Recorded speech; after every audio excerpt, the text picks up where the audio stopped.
नए क्रिमिनल विधेयक लोकसभा में पास हो गए हैं। अब इसे राज्यसभा में रखा जाएगा। वहां से पास होने के बाद इसे मंजूरी के लिए राष्ट्रपति के पास भेजा जाएगा।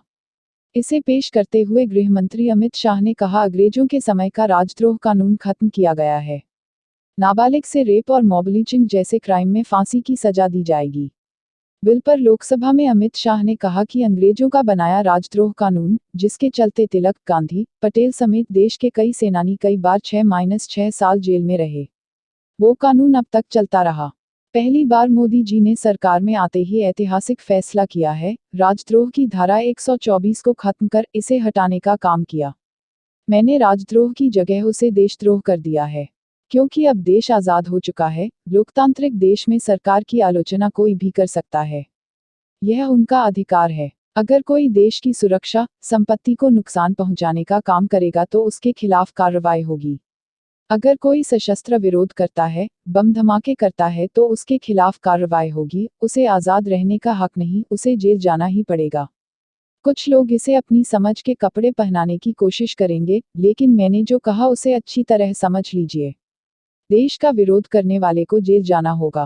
पहले रेप की धारा 375-376 थी, अब जहां से अपराधों की बात शुरू होती है उसमें धारा 63-69 में रेप को रखा गया है। गैंगरेप को भी आगे रखा गया है। बच्चों के खिलाफ अपराध को भी आगे लाया गया है। मर्डर 302 था, अब 101 हुआ है। गैंगरेप के आरोपी को 20 साल तक की सजा या जिंदा रहने तक जेल। 18, 16 और 12 साल की उम्र की बच्चियों से रेप में अलग अलग सजा मिलेगी। 18 से कम से रेप में आजीवन कारावास और मौत की सजा। गैंगरेप के मामले में 20 साल की सजा या जिंदा रहने तक की सजा। 18 साल से कम की बच्ची के साथ रेप में फिर फांसी की सजा का प्रावधान रखा है। सहमति से रेप में 15 साल की उम्र को बढ़ाकर 18 साल कर दिया गया है। अगर 18 साल की लड़की के साथ रेप करने पर नाबालिग रेप में आएगा। किडनैपिंग 359-369 था, अब 137 और 140 हुआ। ह्यूमन ट्रैफिकिंग 370-370 था, अब 143-144 हुआ है।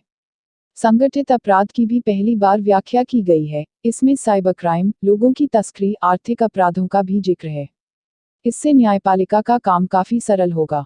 गैर इरादतन हत्या को 2 हिस्सों में बांटा।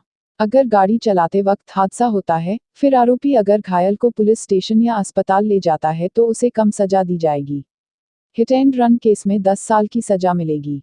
डॉक्टरों की लापरवाही से होने वाली हत्याओं को गैर इरादतन हत्या में रखा गया है। इसकी भी सजा बढ़ गई है। इसके लिए मैं एक अमेंडमेंट लेकर आऊंगा, डॉक्टरों को इससे मुक्त कर दिया है। मॉब लिंचिंग में फांसी की सजा, स्नैचिंग के लिए कानून नहीं था, अब कानून बन गया है। किसी के सर पर लाठी मारने वाले को सजा तो मिलेगी, इससे ब्रेन डेड की स्थिति में आरोपी को 10 साल की सजा मिलेगी। इसके अलावा कई बदलाव हैं। शाह ने कहा, नए कानून में अब पुलिस की भी जवाबदेही तय होगी। पहले किसी की गिरफ्तारी होती थी तो उसके परिवार के लोगों को जानकारी ही नहीं होती थी। अब कोई गिरफ्तार होगा तो पुलिस उसके परिवार को जानकारी देगी। किसी भी केस में 90 दिनों में क्या हुआ, इसकी जानकारी पुलिस पीड़ित को देगी। जांच और केस के विभिन्न चरणों की जानकारी पीड़ित और परिवार को भी देने के लिए कई पॉइंट जोड़े गए हैं। तीनों कानूनों के अहम प्रावधान। भारतीय न्याय संहिता की बात करूं तो इसमें कई मानव संबंधी अपराधों को पीछे रखा गया था। रेप के मामले, बच्चों के खिलाफ अपराधों को आगे रखा गया है।